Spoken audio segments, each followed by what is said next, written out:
Archangels, ghosts, and Bigfoot. Oh my. It's just another night for Supernatural Girls. Real stories, real answers to life's biggest supernatural mysteries. And now for another exciting interview with paranormal experts from this world and others. Here's your host, paranormal researcher Patricia Baker, on the one, the only Supernatural Girls.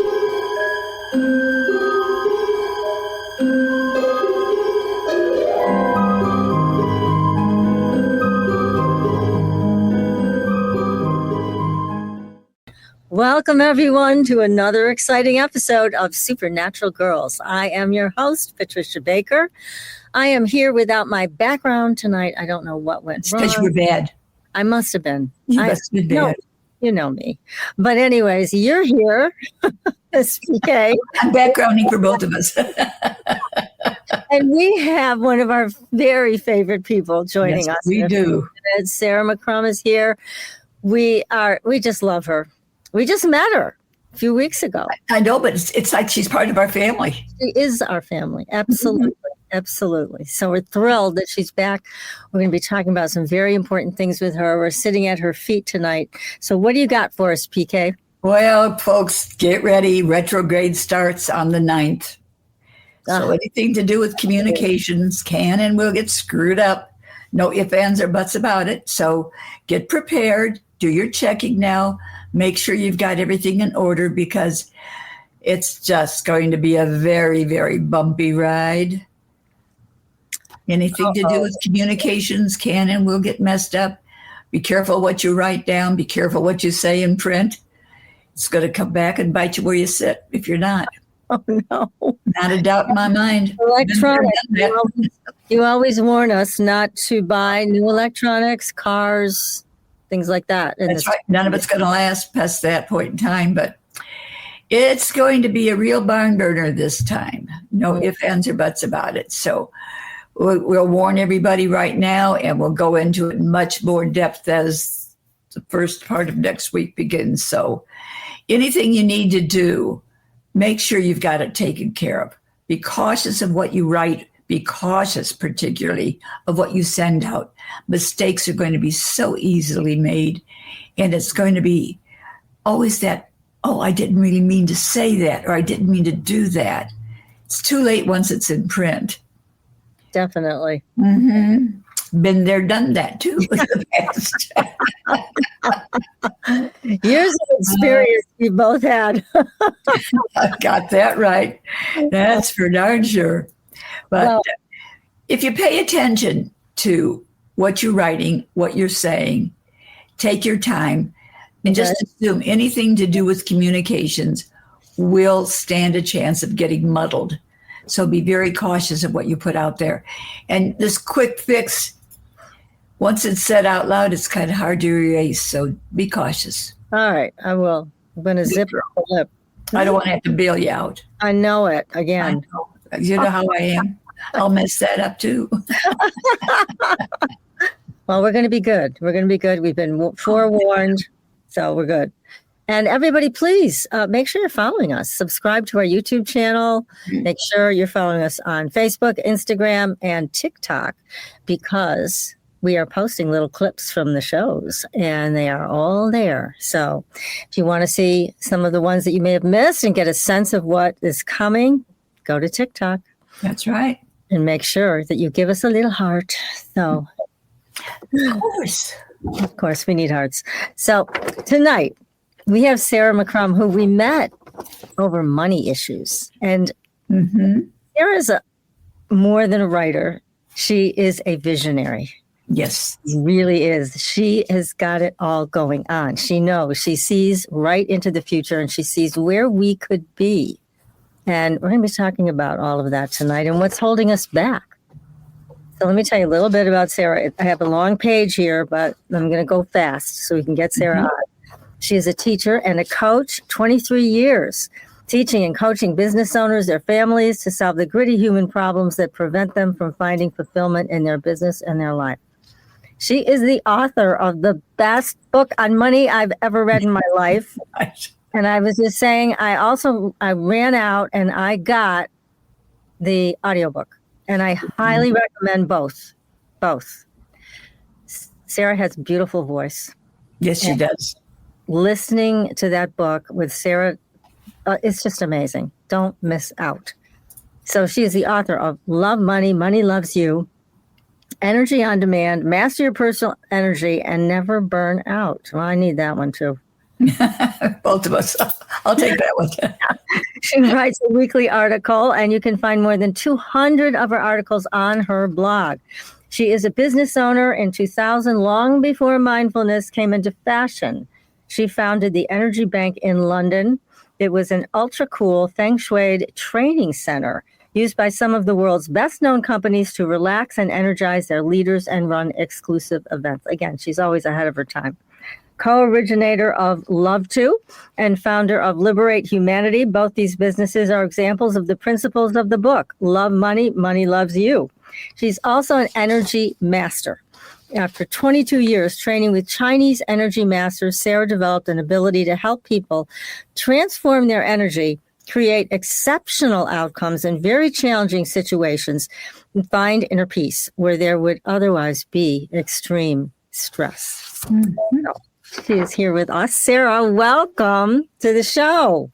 Thank you very much. It's nice to see you both again. Oh, we're happy to have you.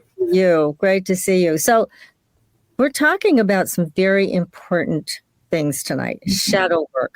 So tell us what you can. What is the shadow? What is your experience here? How do you want to approach this with us and our audience tonight?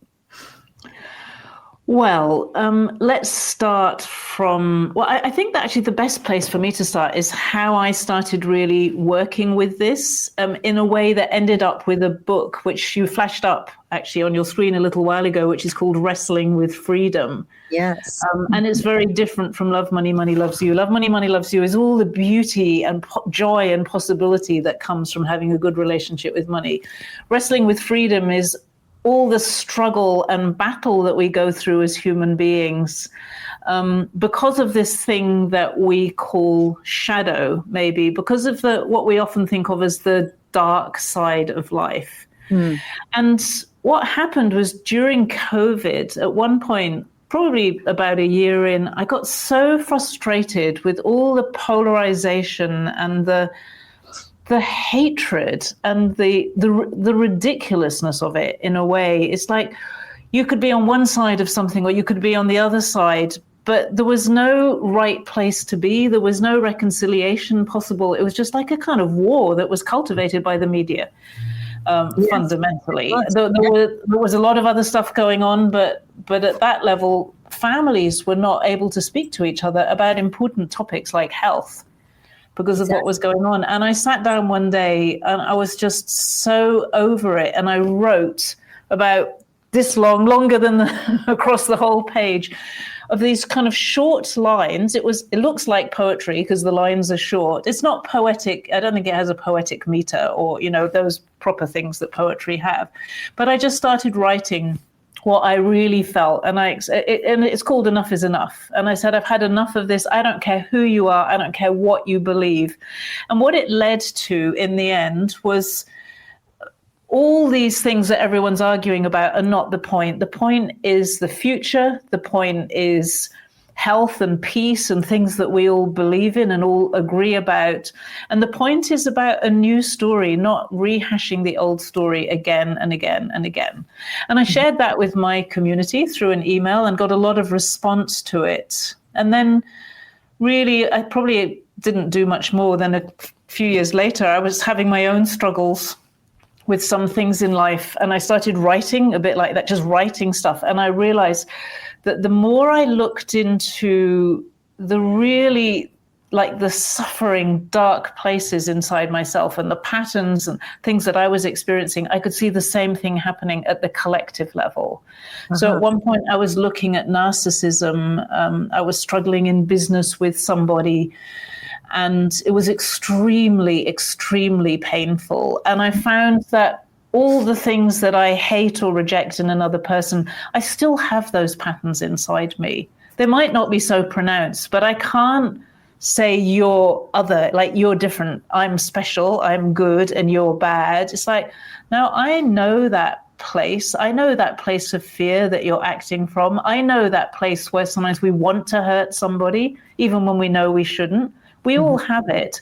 And then I realized that the same patterns were playing out on the world stage at so many levels of dominance and bullying and people being compliant with bullying. So this is what I found everywhere I went, is like I could complain about bullying, but I was enabling that to happen. I was participating in it as well in some way. And so I just found myself going deeper and deeper and deeper into all of this stuff. And it started to uncover really very hidden patterns inside me. But what happened as a result of that is that little by little, I found myself stepping out into a kind of freedom and creativity that I'd never experienced before. And I realized that if we can face you can call it darkness, you can call it shadow, whatever you want to call it. If we can face the things that we reject and avoid, we have a pathway to a world where freedom and creativity actually really mean something. And so I think that's what's important about it. It's part of the process of actually shaping a better future for humanity. It doesn't happen if we're all kind of like drones and we don't really engage. We have to learn how to engage. And we're so shut off on the whole and so compliant with everything. It's almost like we don't know how to engage. And so this book was my discovering for myself how to engage in a way that was meaningful. Gosh, that's wonderful. Yeah, I mean, you talk about the COVID time period, and it was horrible. And there was just so much hatred and just flying around, and it's hard to get away from it. And so it's amazing that you were able to write your way through it and share that with your community, and they got it. They understood it. It's wonderful. But you know what? The thing that struck me immediately with COVID, like if I was in charge of a health crisis, what would I do? And look, I'm a healer and I work with people with health crises a lot. The first thing I would do is calm everybody down. Wouldn't you? You would want to calm everybody down. You would want to give people information to help them make decisions. You would want to keep that information as transparent and honest and open as possible. You would continue to calm people down and, demonstrate wisdom in leadership and call out wisdom in people. And I just did not see any little bit of that going on, except in a few really brave souls who risked often losing their jobs if they spoke out. And talked, as a proper carer of other people's health. And this is so basic. Like, I could tell that to a 9-year-old and they would say, yeah, of course, that's right. It's like, it doesn't take cleverness to figure that out. Yeah, it really doesn't. Yeah, it really doesn't. Exactly. So that's really kind of where it started. You talk about, have people having choices. And that's one of the things that a lot of people didn't have or didn't feel they had. And during the COVID time were choices, being locked down, being told they couldn't take ivermectin, that they couldn't take hydroxychloroquine, some of the things that we've come to know do work. That you only go be on a ventilator, which they found out blows out the lungs and killed a lot of people. So there was all these orders and to follow. And that really was tough. That was tough. I think what I learned from that and from other experiences I've had in my life is that that's about control.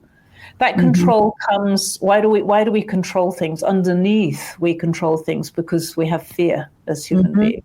If you're really relaxed and enjoying your life, you don't become a control freak, do you? No.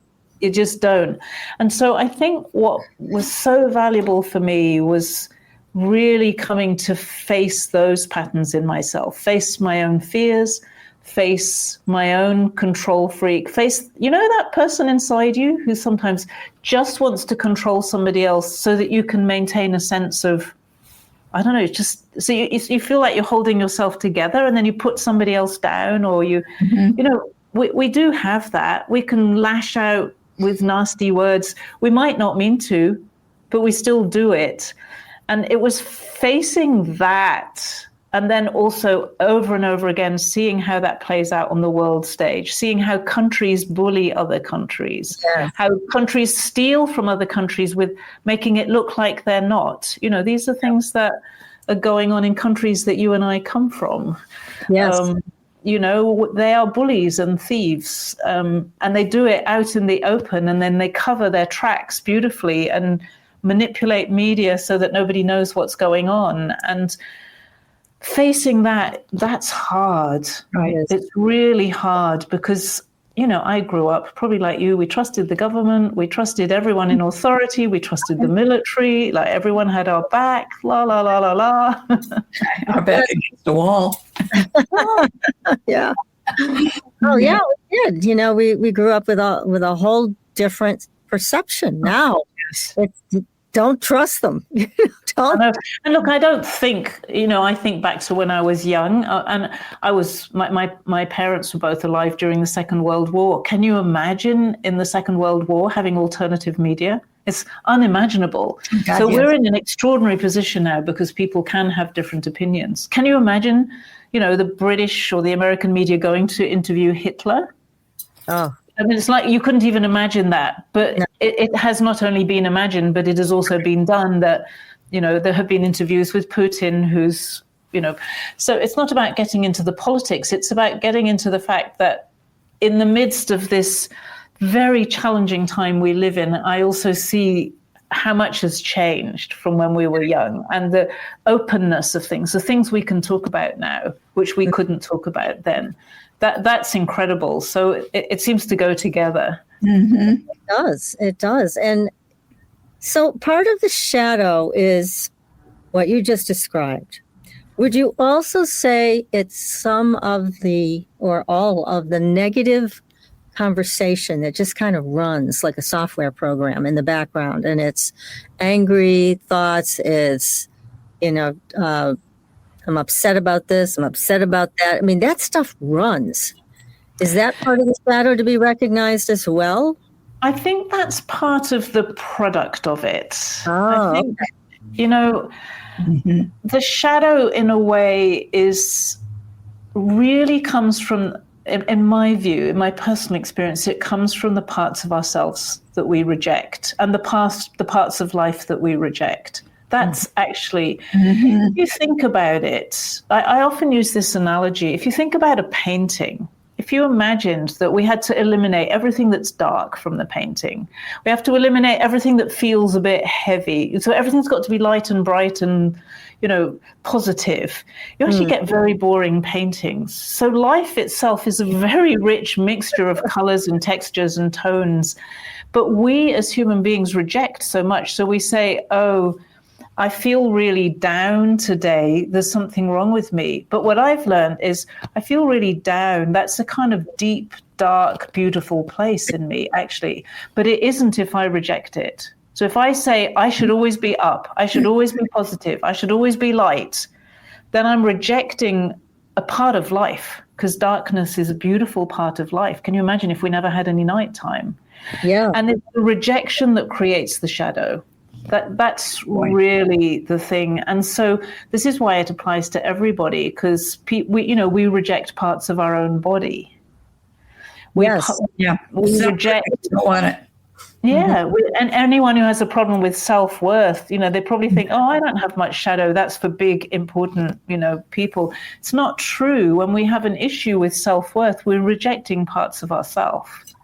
And that's what creates this really uncomfortable dynamic in your life, because in my view, life is not for rejecting. All of life is here.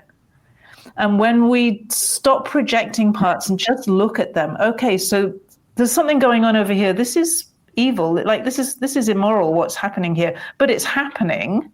Over here is good behavior happening. Like we can comment on those things. But what we do is we sort of say, well, I'm a good person and all the bad is over there. We put all of the evil into another bucket like that. I don't have any connection with that. We're actually connected with all of it. every bit of it in some way. And when we comply with it, a lot of my book in a way is about complying with evil, as that, poor, innocent victim, good, kind person who's just trying to be a nice girl, but actually says yes to people when she should say no, and all of that. It's like, we're all participating. Yeah, we're tied up in it somehow. Mm-hmm. Yeah. How do you become aware of this? The very simple way that you become aware of it is that you get triggered by other people. In any relationship, it can be your husband or your partner or your wife or whatever, it can be your kids, you get triggered. So people do things to you, and especially it feels unfair. Or it's not like I've just been really mean to my husband and he said something nasty back to me. That's just like having a fight. But when people say things or do things to you and it hurts you, it really hurts you, or it really triggers you, and there's an emotional charge, there is always this, what I'm talking about, lurking behind that. And it's very, very confronting. Look, this is not easy stuff, because what I've learned with some very good teaching that I had back along the way is that what other people do to us, so let's say somebody's constantly criticizing me. They always, like whenever I see them, they just criticize me. We can all relate to that. I can guarantee you that if that's happening to me, I'm always criticizing myself. Ah, okay. And especially, I criticize that part of me, which is the essence of me, or the soul, the part of me that is beautiful and is innocent in a way and is just here for this experience of life. And then I criticize myself in a way that is constantly suppressing my essence and my truth. That's what attracts those people who trigger you, because they are, in a way, the angels who show you what you're doing to yourself, the way you're suppressing your own life. So this is very helpful. That person that is so annoying and critical is actually a mirror, a helpful mirror. So then you begin to develop consciousness about it, and you go, wow, this is what I'm doing to myself. How do you stop it? How do you stop that? I teach people a process, because it's actually, you can't meditate it away. You can't relax it away. That's quite well known, I think, in, where people have done more research around spirituality and that kind of deep personal development. This is one of the things that meditation doesn't work for. You can relax about it, but usually the emotional charge stays. So I was taught many years ago an incredible process that leads people through the stages, so that you really recognize the victim that you're playing, because we always play a victim in these situations. Like, he did that to me and he shouldn't have done that. And can you hear, even in that victim, there's a self-righteousness, like he's wrong and I'm right. So we're immediately setting up this polarity. So we have to express all of that out. And then we have to really see clearly how we're doing that to ourselves. And when you see it, when you really recognize, it's like, such a kind of clunky moment, like, oh, I would never want to do that to somebody else. And here I am, I'm doing it to this precious part of myself. It's like that critic or that judge or that kind of violator. I'm actually violating the sanctity of my own being every single day, just in the way that I talk to myself. It's that kind of thing. And then you can go through a forgiveness process. I work with forgiveness and then asking for some kind of divine help to forgive myself and to forgive the other person, because humans are not very good at forgiving, I don't think. So a little divine help goes a long way. It makes it very thorough. And the beautiful thing is that if you do the process, I have seen people who've not spoken to each other, like siblings or mother and daughter, for 20 years. And they do this process because they've been so triggered. And a week later, the sibling or the mother is talking with them as though nothing has ever happened. Literally. It's happened so many times. It's breathtaking when you see that an enmity that has been held over 10 or 20 years, to the extent that people can't talk to each other in a family, can disappear simply because you accept responsibility in yourself. And when you see, I can't go on doing that to myself. I have to be kinder. Yes. It brings out kindness and gentleness and love towards yourself. And that's the game changer. That's wonderful. I mean, so rather than wanting to burn the other person to the ground, Good point. You've never experienced that, have you? no, you're not going to waste that energy on that. You're going to take it inside and look at how you're treating yourself and begin a healing process. So the energy is being used in a much more exciting, heartfelt way.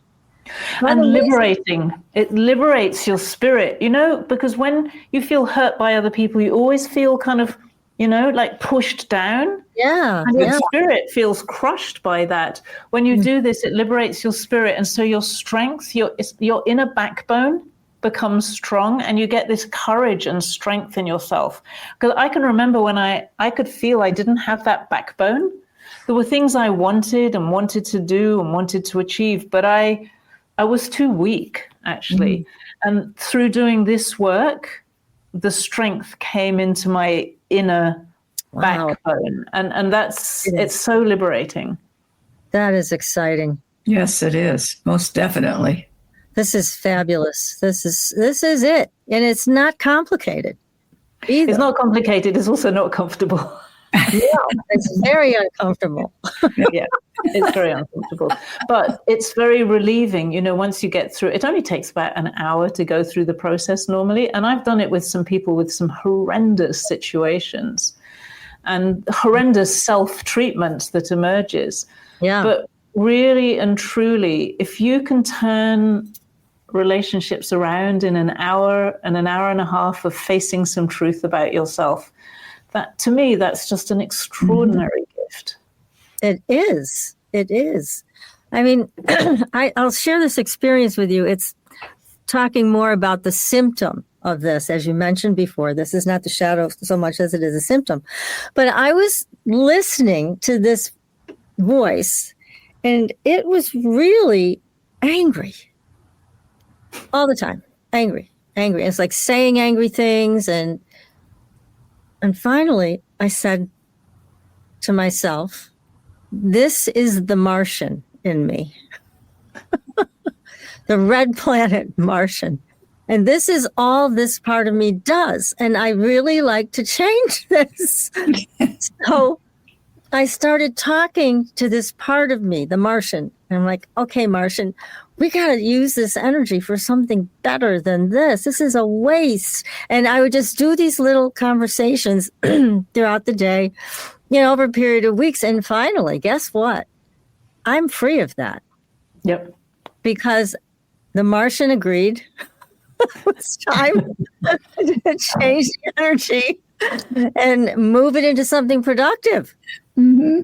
It's a very powerful approach, actually. If you can talk to the part of yourself that is so negative, it's a really powerful approach. They talk about the 3-2-1 process. So the 3 is being able to talk about it. There's this Martian in my head. There's this really angry voice, and it never stops. It's like talk about it in the third person, and then talk to it in the second person, which is what you just described. Okay. And then experience it as the first person, actually inhabit that voice and really understand who it is. That's the fundamental principle that sits behind how you release these kinds of things. So you were spot on in what you did. Oh, good. I'm glad it worked. Yeah. It's funny because it's almost like at first I kind of missed it because I was so used to this. And it was like, oh my God. Yeah, stop. Where is it? So it really changed the energy, which I needed to do. Because that's right. Well, and look, let's look at it for a moment, because it helps, because this is not easy stuff to understand. And it's not easy for the mind, because it's really work of the soul and the heart, and it takes so much of us to work on it. But the thing that shifted when you started to talk about it is you stopped rejecting it. Yes. When it's the angry voice, you're just rejecting. This is something wrong. I shouldn't be like this. Right. That's what causes the problems. The minute you started to talk with it and started to kind of take its energy in a direction, you're not rejecting it anymore. And that's healing. The key. That's the key right there. Mm-hmm. Oh, I love this. This is so great. Yes. Do you have a Martian, PK?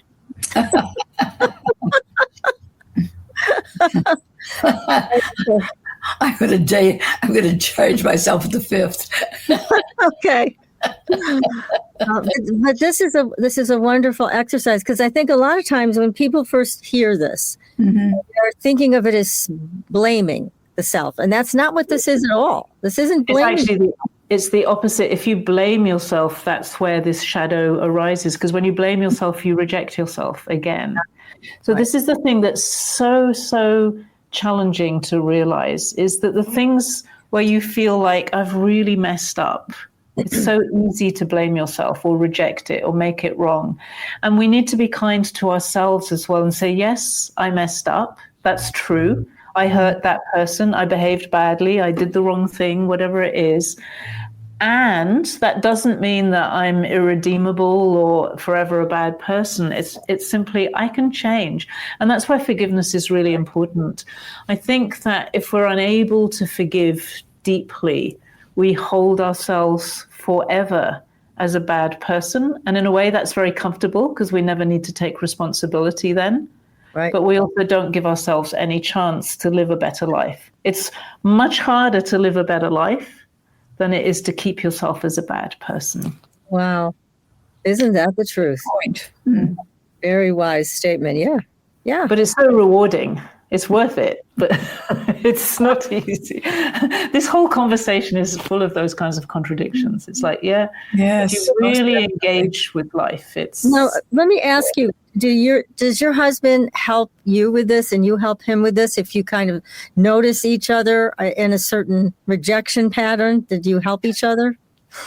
It's quite funny, actually, because we're very, very different types. And he comes from a very different background from me, different country, different culture.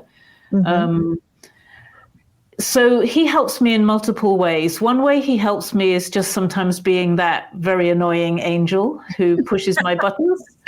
But what I very much appreciate about him is that he's not one of those people who goes in for the kill. There are people like that. Once they're hurt, it's like they go in for the kill, and they don't. He actually always looks to, and we both do that. I think we always look to find forgiveness. We look to love each other, and sometimes we just get into a position where we don't feel in this moment. It's like, I don't really love you at the moment, but I do, kind of thing. So love is maintained, so that's one way that he helps. He sometimes, perhaps not with him so much, but we do a lot of energy work together every day, every morning. We start the day like that. And sometimes I will do the process out loud if I'm triggered by somebody else in front of him. So he witnesses quite a lot. And he's a very deep person, so he helps me to find a greater depth. But sometimes he doesn't like to do it for himself. He says, it doesn't work for me, Sarah. But that's just, husbands and wives. That's right. That's right. But that's nice that he's so supportive. Definitely. It's wonderful. And very rare. Yeah, maybe. Very nice. Very nice. You chose well. Yes. Yeah. It's funny. You choose somebody who's so different. He comes from a tiny village in Bosnia. Oh, my. And grew up, completely self-sufficient kind of lifestyle. Very different I was sent to Cambridge University, so elite university, elite education, if you like, at least. But somehow we unite because we look to the future. I learned very early on that we will never be able to unite over the past, because I come from a country that probably was partially responsible for a war in his country that should never have happened. Yes. And, you can't unite over those kinds of things. These are the almost unforgivable things. But we have to find the way to live with each other as human beings. And we do that because we unite around what we're creating. And when we do that, we move forward together, and we create beauty together, and we love it, we feel happy. And so he brought me this enormous learning quite early on our relationship, because I saw that we would never, ever be able to argue our way to agreement if we focused on the past. Wow. How clever. Yeah. That's right. Way to go. Yeah, I think it was a marriage saver, really, because I can see otherwise, whenever things are difficult, you always go back to the same territory. Yes. There's no value. There's just no value in that. Mm-hmm. There isn't any value in that at all. You're just condemning yourself to repeat the past, right? That's right. And that's why I'm very committed in my work to creating a better future and helping people to do that, and doing that also at a systems level. We need better systems in our world. So we need to be the ones who create them, rather than complaining about what's there at the moment and not doing anything about it. Because all of that was formed in the past. That's done. But what can we do now? Yes, Moving forward. I feel this is very important in today's world. You're right. It is. It is very important. And we have to work on not getting hung up about past issues with people, with things, with countries, with whatever. You can't do that anymore. Yeah. Yeah. Wow. We don't have enough time to keep it like that. Now, your book, you have that there, right? And I know we have a picture. Matches my shirt by chance. I didn't get the book yet. I have the, what do I have? I have the audio. But You've got the audio of Wrestling with Freedom? Yes. So, yes, I love all your audios. I'm going to buy them all. Okay. Because I love your voice and I love listening to you because you're so wise. And you think of these things and explain them in a way I can relate to, which I so very much appreciate. That's good. Because, again, like a lot of these things, they sound simple. Well, just look inside and see how you're doing the same thing. But it's so much more than that. Yeah, and usually when people put it like that, it's because they don't know how to do it. They've read it in a book. Exactly. Honestly. When you've got it from blogs and books and things, you don't know. Like, it's only when, sadly, when life really hurts, that you have to dig deep, and then you find out what these things really mean. What does it really mean to say something's a mirror? People use this expression all the time. It's just a mirror of you. It's like, what does that actually mean? Most people, I find, interpret it almost completely the opposite of what it actually is. Yes, it's literally like they go to the opposite place of the right place. And then, of course, it's confusing because they're not getting the right information. So... yeah. But deep work takes deep work. You can't do deep work in a shallow way. And you also can't teach it in a shallow way. You actually, if you're going to do deep stuff, you have to get into the grit. And true. Very true. We're all a bit of courage. Now, can you share with us, because you've talked about freeing people from 20 years of animosity in families. Do you have a story? I mean, obviously, don't tell us their names, but do you have any stories you can share about that, where something happened, something bad, and it created a major earthquake, apocalypse in the family, but you were able to lead them through? Could you share that? Well, the story that comes to mind is actually some years ago. And it's quite a confronting story in a way, but it was a couple with two little girls. And he would, from time to time, start to get violent. Wow. And she called me and she said, "I'm really scared, Sarah." She knew the signs. He was on that really aggressive kind of warpath. And I led her through the process, because that's a classic example of, that's being triggered for sure. Yes. And I led her through, and I will never forget the moment when she recognized, she said, "Oh my goodness, I'm like Hitler towards myself." She said, "I treat myself like I'm a dominant tyrant," literally. She was shocked when she saw it. Wow. And, the minute she recognized that and did the forgiveness stuff and forgave herself and forgave him, he just calmed down. He literally just calmed down. Now, I'm not going to say their relationship was, honey and bees and lovely, sweet things forever, because I think there were other dynamics in it that were difficult. But, sometimes there are underlying patterns in the relationship that need more resolution. But it was such a clear example because it was such a threatening case. Yes. And it normally ended up, the previous time it had happened, she'd ended up with broken ribs. So it was serious. That is. And so it's in that situation, it's extremely noticeable when somebody changes completely out of character. So and I'll tell you another little story of that type of thing, which was a woman who said that she and her mother had never in her whole life had a civilized relationship. They just were like at war with each other all the time. She was probably 50 or 60 by this time. Wow. And she did this process. And a week later, she went to see her mother, and they were chatting as though they were old friends, and it had never happened. Oh, how wonderful. But 60 years of, I mean, there's a karma and all kinds of things involved in that. Obviously, that came through into her childhood. But these are the kinds of patterns we bring into life.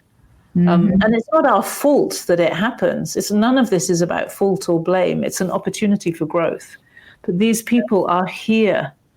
And people will hate me sometimes for saying this, because it's like, I don't deserve to have these things happen. It's just not about deserving. If it's happened, what can you do? What's in your control that you can do that makes a difference? And it just happens that it really makes a difference. It's part of a lesson for them to learn to be able to go forward. If we learn no lessons, where do we go? Yes, I mean, I see it. It's an opportunity for growth in a way. I don't talk so much about lessons because I feel people put a lot of pressure on themselves. Like, well, if it's a lesson, I should know the answer. Yeah, exactly. And the honest truth is, when you're growing, you don't know the answer. You don't know who you're becoming, and you're not supposed to know. You're just in the very uncomfortable phase of being stimulated by life to grow. And sometimes that involves other people who are nasty to you, because it's so hard to change, because we don't know how to do it. There isn't a book that can be written about Patricia next. Right. Like, Patricia has to find next Patricia. It's part of the beautiful mystery of life, really.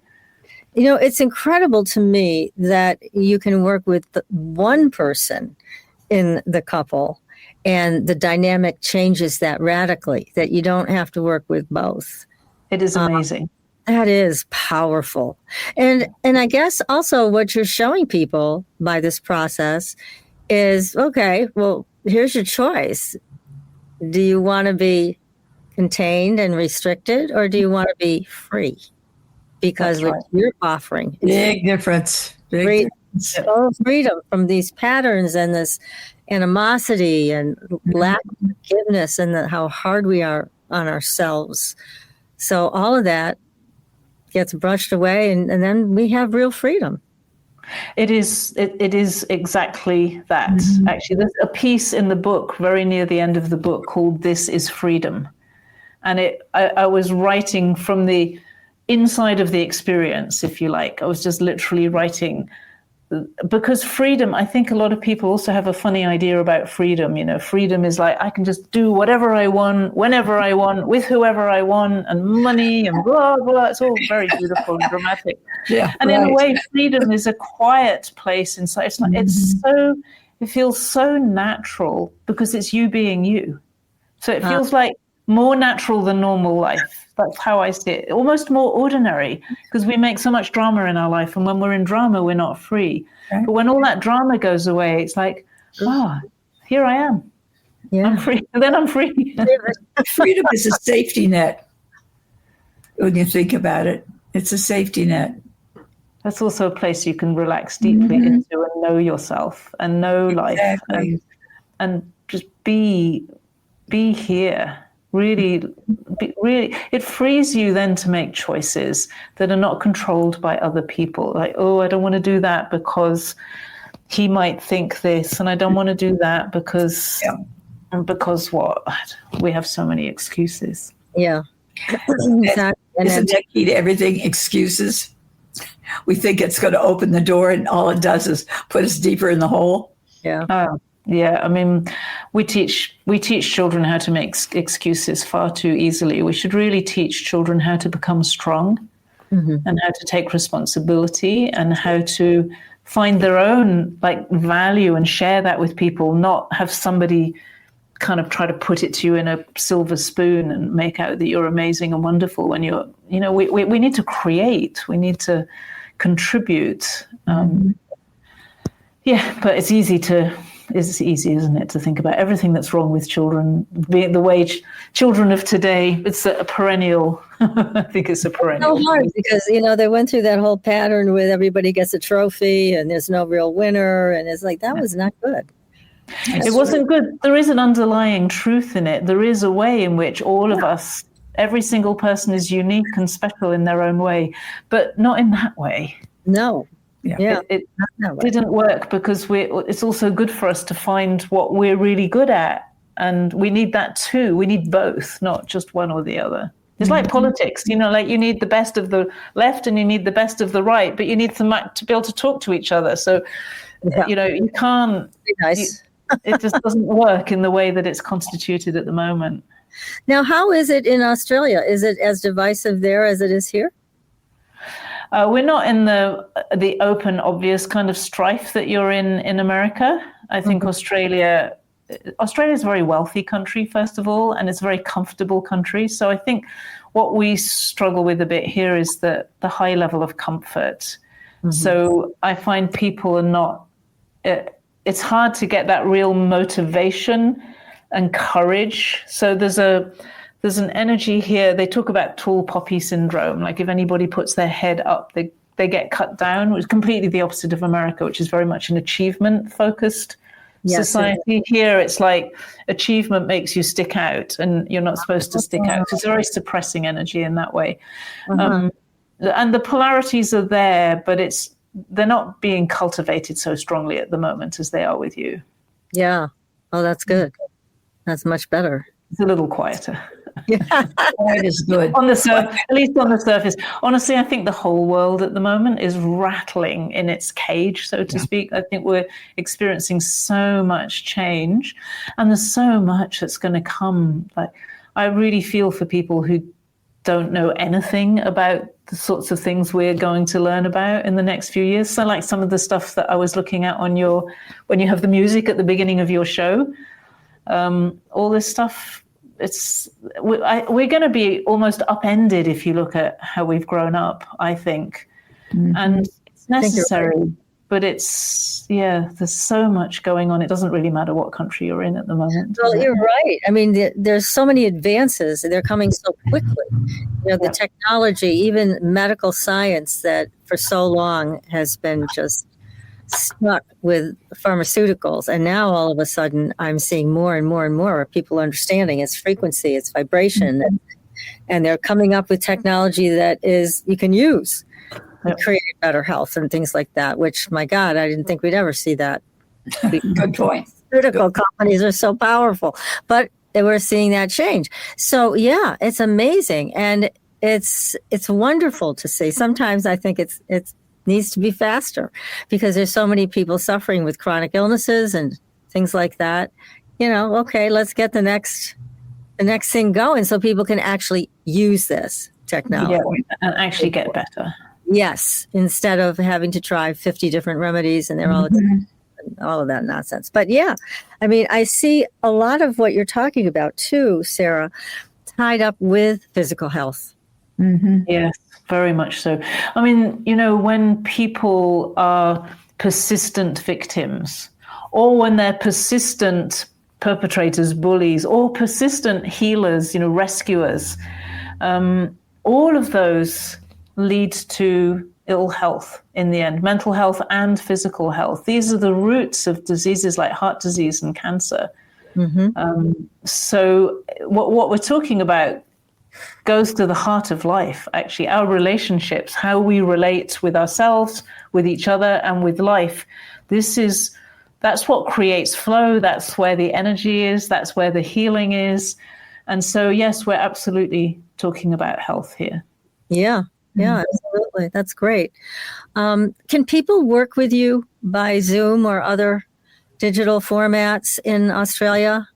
Yeah, I do everything online, and I mostly run programs. I barely do any one-on-one work anymore, but I run group coaching and I teach all these kinds of things that we're talking about, both the money stuff and also this deeper, the shadow work stuff I teach in my deeper groups. So yeah, that's how I do it. Yes, that's wonderful.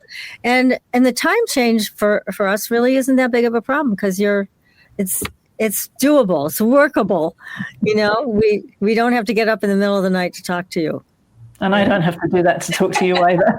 It's usually us Australians who have to get up in the middle of the night. Americans usually stay put. Right, that's right. But I want people to know they can work with you through your groups. Oh, yeah. They can do it online, and you're marvelous. So, I mean, anybody who wants to look further, more deeply into your money issues and into having more freedom and into who you are you being reflect. yourself, really. What do we want to be ourselves. We want to feel I'm in the essence of myself. That's the best experience in the world. It's not the most dramatic, but it's just you feel right in yourself and you feel right in your life, and you're freed to get on and do the things you want to do.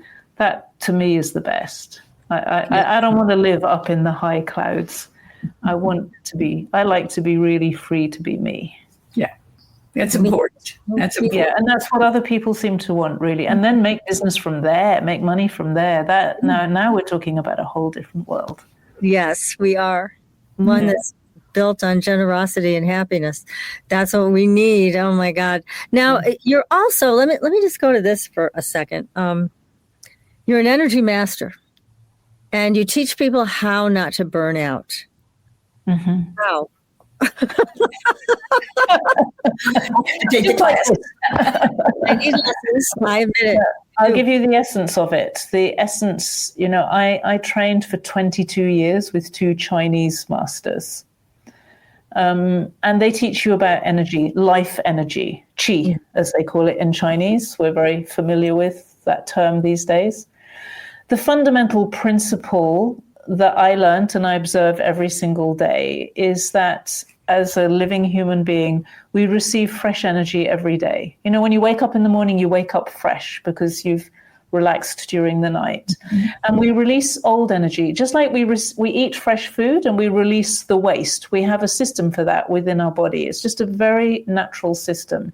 So energy works like that.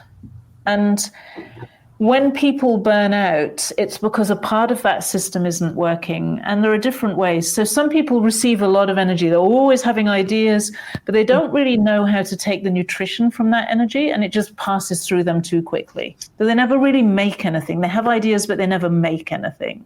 Right. So some people, it's kind of like they have diarrhea all the time. They let go, I must let go, just constantly letting go. They also don't really make anything. So a healthy life is when we receive fresh energy, we make something, we provide value. Whether it's children and bringing up a family, or it's a business, or it's work, it's contribution to other people. That's what we make as human beings. That's how that energy kind of is used. And then we release what we don't need anymore. So we release the old ideas our parents put into us about money and who we are. We let go of the business I was doing last year because I'm shifting, I'm doing something a bit differently this year. We're always letting go of old stuff. Some people hold on. They cannot change. They resist change. Right. It's like having energy constipation. Yes, it is. Then you get burnt out. Because really when you're burning out, what's happening is you get tense. Okay, so when you get tense, you restrict the flow of energy. I'm getting a message here. I'm sorry. I want to hear the rest of this, but Bill says we have to wrap up. So I'm so sorry. Bill. Boo. You're right in the middle of this. You're going to have to come back, Sarah. That's all there is to it. We're not done having this conversation. So we can talk about energy some more. It's a very fascinating topic. We'll do that next. Well, thank you so much. We love you. We're so glad you were able to join us today. Everybody go out and buy the books and the audiobooks. You will be in a wonderful place. I guarantee it. So until next week, everybody, when we'll be back with another great show, we'll see you on the Blue Highway. Good night. Good night.